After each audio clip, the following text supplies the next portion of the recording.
Hello, everybody. Thank you very much. Always appreciate it. I'm Orlando Ruiz Jr. Welcome to another classic movie review.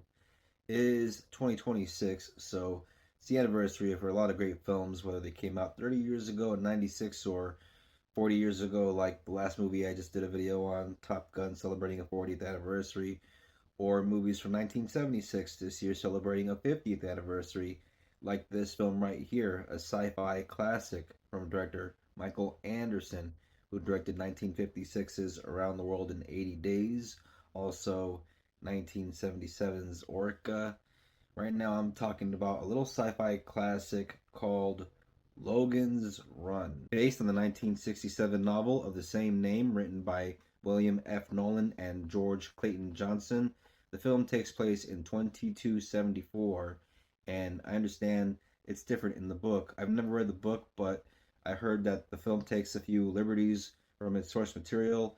Let me know in the comment section if you've read the book, if it hurts the film in any way, or do you prefer what they do in the book. But yeah, in the film, you have this society that lives under a huge dome, and it's kind of like this hedonistic society, and their lives are completely run by computer. And at the age of 30, they pretty much that's their cap, and that's when they have this thing what's called carousel.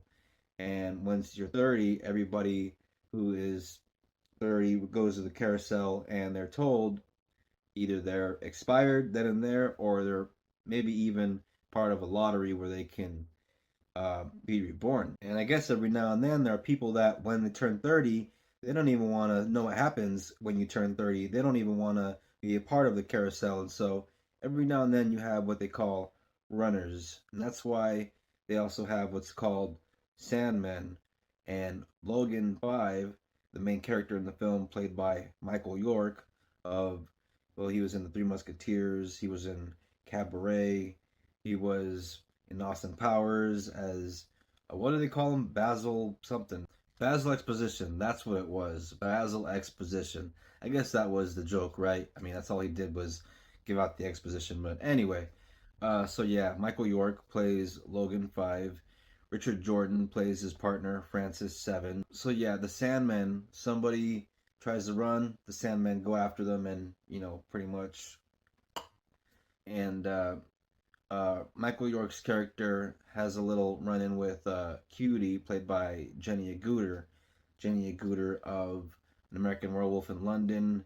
She was also in Child's Play 2. When Logan 5 and Jessica 6 meet for the first time, you wonder what's this girl's deal, because when she shows up, she teleports to his apartment, and at first it seems like she's there to kind of be of adult service, if you know what I mean. I mean, she's there wearing practically nothing. It's like a see-through thing. This movie is PG, but you see a lot more than you should see for a PG movie. So if you have little ones, be careful with, something like this around them. Even when you have stuff from the 70s or early 80s, if it's PG, treat it like it's R basically, because that's kind of what this was for, that time period in, back in the day. They didn't have PG-13, so I mean, just look at a movie like Sheena, and those of you that have seen Sheena with Tanya Roberts, and it's a PG movie, you know what I'm talking about. Sorry about that. Kind of went off on a tangent there for a minute. Anyway, Jenny Agutter's character, Jessica 6. At first, she is kind of a mystery. She plays her cards very close to the chest, and as you keep watching, you understand where she's coming from. But everybody that lives in this dome society has these life clocks in their hands, and the lights change colors as they age. And so there is a scene where Michael York's character goes to this computer to learn about his next assignment, and something goes wrong, and it takes 4 years off his life clock. He may be up for carousel sooner than he thought. And so yeah, now you have Michael York's character teaming up with this girl, Jessica 6, and they're both on the run. Just on a plot basis, on a story basis, this movie feels quite influential in the sci-fi genre. When you think about the tropes and the themes in the movie, you have a society, a very sterile society, a very controlled society. Very much reminds me of a movie like 2005's The Island from director Michael Bay, where you have these people in a future where they're told they're going to be sent to an island, and a lot of that very much feels like the people in this movie being told they're going to, you know, get reborn possibly through carousel and stuff like that. And so, yeah, there are definitely some similarities there. Also, something from this movie sometimes tells me there's a bit of Minority Report in there where you have somebody of a profession who is a guy with a gun that hunts other people, and then all of a sudden he's the guy that's being hunted. And so, yeah, there's a bit of Logan's Run for sure in Minority Report in that respect. And yeah, the movie also has effects that are definitely very dated, but are, you know, of their time, and for the most part, I think do convey the world and everything within the world pretty well for the most part. There are some things that, you know, will stand out and stick out to you. There's some wire work you can see, especially in the carousel scene. This came out in 1976. Star Wars was only a year away, about to change the world forever when it came to special effects in cinema. But when it comes to this era of sci-fi pre-Star Wars, Logan's Run is really the last of its kind. It has a very trippy, psychedelic kind of charm. It didn't have the same cultural resonance or same impact as Star Wars, but like Star Wars, this film also won an Academy Award for special achievement in special effects. And the effects are actually pretty cool, especially at the very beginning of the movie when you see the world itself, the world of the dome, and how you see a little train moving. You can tell it's all model work and, you know, miniatures and optical effects and, you know, very cool camera work, trickery. The movie also has a bit of action. When it comes to the action in the movie, don't expect great choreography because there isn't any. You know, it's one of those movies where it's more about the sci-fi. Actually, no, no, no, I take it back. There's one fight towards the end in the third act, which isn't bad. The choreography there, I'll give them that. That scene between, yeah, our main two Sandmen, Logan 5, and his buddy, Francis 7, that's a good fight scene. Other than that, the little shootouts like the one in the beginning when Logan 5 and his partner are chasing a runner, that whole scene, it's just kind of embarrassing to see how bad of a shot Logan 5 is. I don't know. When it comes to the shooting stuff in the movie, that's one of the things that bothers me when you see Logan 5 trying to use his weapon. The guy is a horrible shot. Sometimes that kind of thing might ruin a movie for me and make it a bit unwatchable, but what makes this movie very watchable is the story, the ideas that it has and introduces, especially when you get to the third act. Also, I gotta say, I think that Michael York did a pretty good job as the leading man.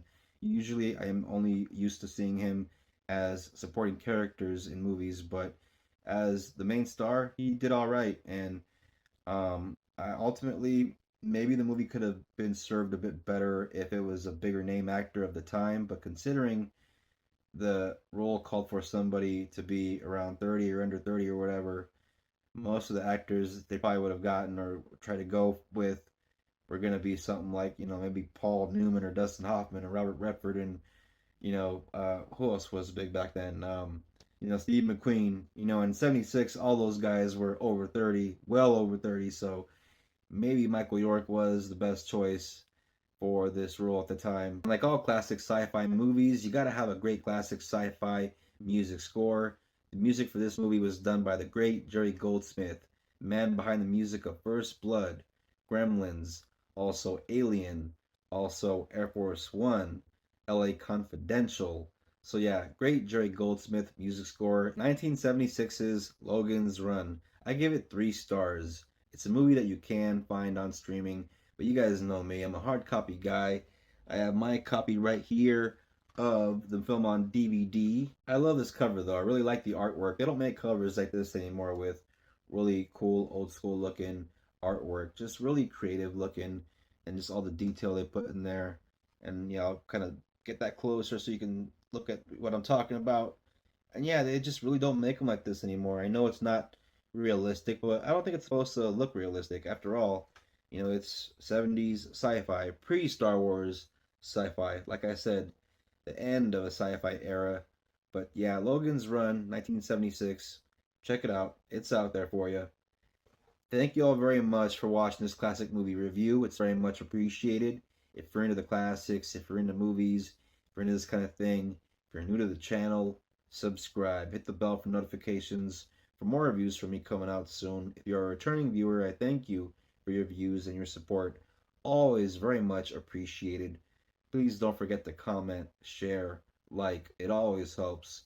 And I'll see you guys on the next classic movie review. Everybody, please take care of each other. Please be safe out there, and God bless.